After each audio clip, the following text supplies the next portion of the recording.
नमस्ते प्यारे भाइयों, माताओं और बहनों। सुनाओ संजय कानो देखी में एक बार फिर हाजिर हूँ आपके सामने, कोर्ट के कुछ कहे अनकहे, सुने अनसुने किस्से कहानियों के साथ। अब आज की बात करें, सुप्रीम कोर्ट को कहना पड़ा कि बच्चा कोई कुर्सी टेबल नहीं है जिसे आप यहाँ से वहाँ, इस देश से उस देश शिफ्ट करें। जहाँ आप जाएँ वहाँ साथ लेके जाएँ। तबादला होता है तो लोग अपने अपने कुर्सी टेबल, सारे set, sofa set, dinner set, T set, सारे सेट ले जाते हैं।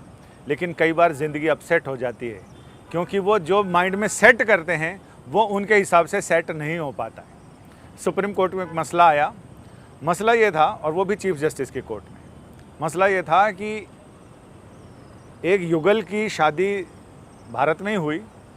अब वो उनकी निजता के लिहाज से देखें तो मैं उनके नाम तो नहीं बता सकता, लेकिन सुप्रीम कोर्ट में मसला आया जिसमें लड़की के पिता ने, जो बच्ची है उसके पिता ने हैबियस कॉर्पस लगाया। हैबियस कॉर्पस आपको पहले भी एक बार बताया था, बंदी प्रत्यक्षीकरण याचिका होती है जिसमें यह कहा जाता है कि हमारे किसी भी आदमी को कहीं पर नज़रबंद करके रखा गया या कहीं पर ऐसी गुप्त जगह रखा गया है, कोर्ट आदेश दे और प्रशासन यानी पुलिस और जांच एजेंसी जो भी हो वो उसे वहाँ से लाकर कोर्ट के सामने पेश करे।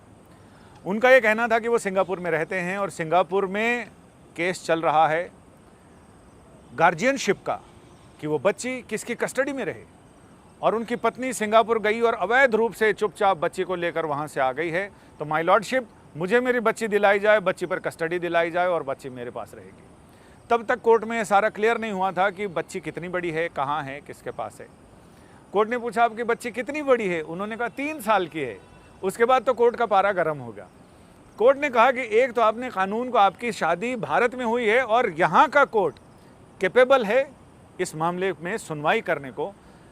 जब पति ने कहा कि सिंगापुर की कोर्ट में तो ये मैटर चल रहा है ऑलरेडी, कोर्ट ने कहा विदेश में क्या चल रहा है उससे हमें कोई मतलब नहीं है, ज्यूरिसडिक्शन यहाँ का है, यहाँ की कोर्ट अपने आप में कैपेबल है इस मामले में फैसला लेने को और इस मामले में आदेश देने को। दूसरे जगह की दुहाई ना दीजिए, क्योंकि आपकी शादी, आपका विवाह भारत में हुआ है, लिहाजा भारत की कोर्ट ही इस मामले में सक्षम है। आप वहाँ जो भी चलाते रहें उससे हमें कोई मतलब नहीं है। और 3 साल की बच्ची है, कानून के हिसाब से भी 3 साल की बच्ची की का नेचुरल गार्जियन उसकी माँ होती है।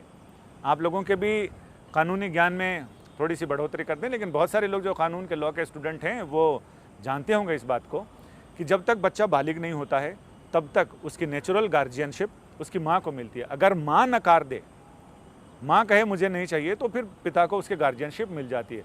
अगर कोर्ट को लगता है कि ये दोनों लड़ाकू हैं, झगड़ने वाले हैं और इनके साथ रह के इनमें से किसी के साथ भी बच्चा रहेगा तो उसका एक पूर्ण विकास नहीं हो पाएगा, शारीरिक मानसिक जो उसकी सोच है उस पर कहीं ना कहीं कोई प्रेशर दबाव रहेगा, तो फिर कोर्ट दादा दादी या नाना नानी जिसके पास वो उचित समझे, लेकिन उसमें उस बच्चे की भी राय ली जाती है और उसके बाद कोर्ट उनको कस्टडी देता है। कोर्ट ने ये कहा कि आप सिंगापुर ले जाने की बात करते हैं, 3 साल की बच्ची है, वो कोई कुर्सी टेबल या फर्नीचर नहीं है जिसे आप जहां मनाएं वहां देश देश लेकर उसे घूमते फिरें। ये नहीं होगा और आपकी हैबियस कॉर्पस याचिका हम फिलहाल खारिज करते हैं, क्योंकि हम यहीं पर इसी देश की कोर्ट अपने आप में सक्षम है इस मामले में ऑर्डर करने को और फैसला करने को, यानी याचिका खारिज हो गई। इससे एक और सीख मिलती है कि बच्चों को आप सामान और असबाब ना समझें। बच्चा माँ के पास कस्टडी में है, बिना उसका मशवरा लिए इन्होंने हैबियस कॉर्पस लगाई। तो इस तरह से बहुत सारी अजीब अजीब याचिकाएं सुप्रीम कोर्ट में, क्या किसी भी कोर्ट में, लोअर कोर्ट में तो और बहुत सारी ऐसी आती हैं। उन्हीं याचिकाओं पर हम बात करते हैं आपसे और आपको बताते हैं कि क्या किस तरह की याचिकाएं आती हैं और उसमें कोर्ट का रवैया और रुख क्या रहता है।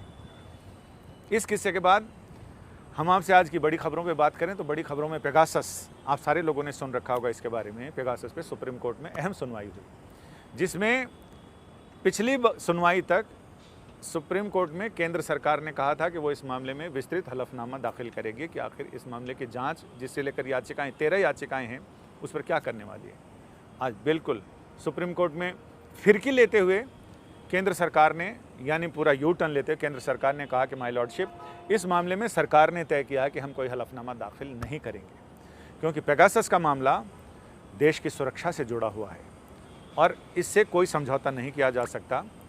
ऐसे भी कायदा है, हम लोगों ने जो अर्थ लगाया है वो ये कि इन्होंने कहा कि हम विशेषज्ञ समिति कोर्ट चाहे तो बना दे, एक्सपर्ट कमेटी, और वो कमेटी जो भी रिपोर्ट देगी वो सीधा कोर्ट को देगी, हमें उससे कोई मतलब नहीं, और कोर्ट उस पर फिर डिसाइड कर ले। क्योंकि जो कानूनी मसला, हमने कई वकीलों से बात की और तो उनका ये कहना था कि हलफनामा दाखिल करने के बाद उसकी कॉपी सारे पार्टीज़ को देनी ज़रूरी होती है, और ये मामला जिस तरह से सुरक्षा से जुड़ा हुआ है, क्योंकि इसके ज़रिए सरकारें और जांच एजेंसियां आतंकवादी समूहों या कुछ ऐसे समूह जो देश के ख़िलाफ़ साजिश कर रहे हैं उनकी जासूसी, उनकी जांच, उनके कॉल डिटेल, ये सारी चीज़ें इंटरसेप्ट करती हैं, उन पर निगाहदारी रखती हैं। लिहाजा जब बात निकलेगी तो फिर दूर तलक जाएगी, फिर तो प्याज के अगर छिलके उतारे जाएंगे तो आखिर में कुछ नहीं बचेगा। तो सरकार का ये कहना कि वो इस मामले में एक्सपर्ट कमेटी की रिपोर्ट चाहे तो कोर्ट तय कर दे और वो रिपोर्ट ले लें, लेकिन सरकार ने तय किया है कि चूंकि ये राष्ट्रीय सुरक्षा से जुड़ा हुआ मसला है, लिहाजा इसमें किसी तरह का हलफनामा नहीं दिया जाएगा। अब इसका एक दूसरा पहलू ये भी है जिसका हमने विश्लेषण किया तो ये समझ में आया कि एक और देश की सुरक्षा का मामला है और दूसरी ओर नागरिकों के बुनियादी अधिकार की सुरक्षा का मामला है। सरकार कहती है देश की सुरक्षा की जिम्मेदारी हमारे पास है, लिहाजा हम इसको बखूबी समझते हैं। सुप्रीम कोर्ट का मानना है कि देश के नागरिकों के बुनियादी अधिकारों की रक्षा करना, सभी अधिकारों की रक्षा करना सुप्रीम कोर्ट का दायित्व है। सुप्रीम कोर्ट उसका सबसे बड़ा संरक्षक, कस्टोडियन माना जाता है। तो एक तरफ देश की सुरक्षा, दूसरी तरफ नागरिकों के अधिकार की सुरक्षा। सरकार ने इसमें हाथ खड़े कर दिए, उन्होंने कहा कि हम इस मामले में कुछ नहीं करने वाले हैं, कोर्ट चाहे तो विशेषज्ञ समिति बना दे और उसकी रिपोर्ट। ऐसे में सुप्रीम कोर्ट का रुख सहज समझा जा सकता है कि जब सरकार इस मामले में हाथ पीछे खींच ले तो सुप्रीम कोर्ट को तो आगे आना पड़ेगा, और सुप्रीम कोर्ट ने कहा कि वो इस मामले में अगले 2-3 दिनों में एक अंतरिम आदेश जारी करेगा। अंतरिम आदेश में मुझे ऐसा लग रहा है कि हो सकता है कि सुप्रीम कोर्ट एक विशेषज्ञ समिति बना दे जिसमें सरकार से भी है और बाकी पक्षकारों से भी ये राय मांगे कि किनको इस समिति में शामिल किया जा सकता है, वो अपनी तरफ से नाम सुझाएं। उसके बाद आखिरी फैसला सुप्रीम कोर्ट का होगा कि वो समिति किन किन लोगों की बनेगी, कितने दिनों में रिपोर्ट देगी, क्या होगा, और तब तक क्या इन सारी चीज़ों पर कैसे रोक लगाई जा सकती है या एक लक्ष्मण रेखा खींची जा सकती है, वो भी शायद कोर्ट बताएगा। तो फिलहाल हम उस पर जब कोर्ट में सुनवाई के लिए मामला आएगा, कोर्ट में जिस समय अंतरिम आदेश आएगा तो फिर आपको उसके लिए भी अपडेट करेंगे।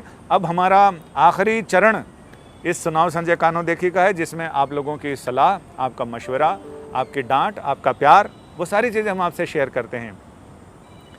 तो पिछले 3 दिनों तो मैं बिहार प्रवास पे था, लिहाजा आपसे बातचीत नहीं हो सकी, लेकिन अब फिर पिछली बार जब हमने ये एपिसोड किया था कि किसने कहा, कब कहा, क्यों कहा कि नाम हसीना है, तो ये मेरी अपने साथ जुड़ा हुआ एक आप बीती थी जो मैंने आपके साथ शेयर की थी। तो उस पर दिलशाद अहमद ने लिखा है गुड, और जय चिल्ली इन्होंने लिखा in Pakistan and India rather than going to the courts for some sort of a decision, it's always beneficial for one if they sit down with a few people and talk it about, because court is them countries take the piss। तो ये इनका अपना ख्याल है कि court में जाने से अच्छा कि पंचायत में फैसला हो जाए, पंच के मुंह से परमेश्वर बोलता है। तो ये इनका अपना ख्याल है, और इनका ही ख्याल नहीं, बहुत सारे लोगों का ऐसा ख्याल है कि जो काम ईमेल से नहीं होता वो मेल जोल से हो जाता है। मेरा भी यही मानना है।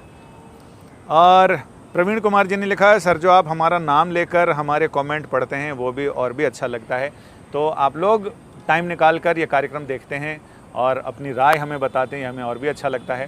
तो अगले दिन हम हाजिर होते हैं कुछ और ऐसे सुने अनसुने, कहे अनकहे किस्सों के साथ, जो कोर्ट्स में क्या हमारे साथ रोज़मर्रा की ज़िंदगी में 2-4 हम जिनसे होते हैं, उन सारी चीज़ों पर आपसे बात करेंगे। और कुछ अपने ऐसे शूट हैं जिन शूट पर हम आउट स्टेशन बाहर गए और वहाँ कितना रोचक, रोमांचक और कितना ख़तरों के खिलाड़ी हम रहे, उन सारी चीज़ों पर भी बात करेंगे।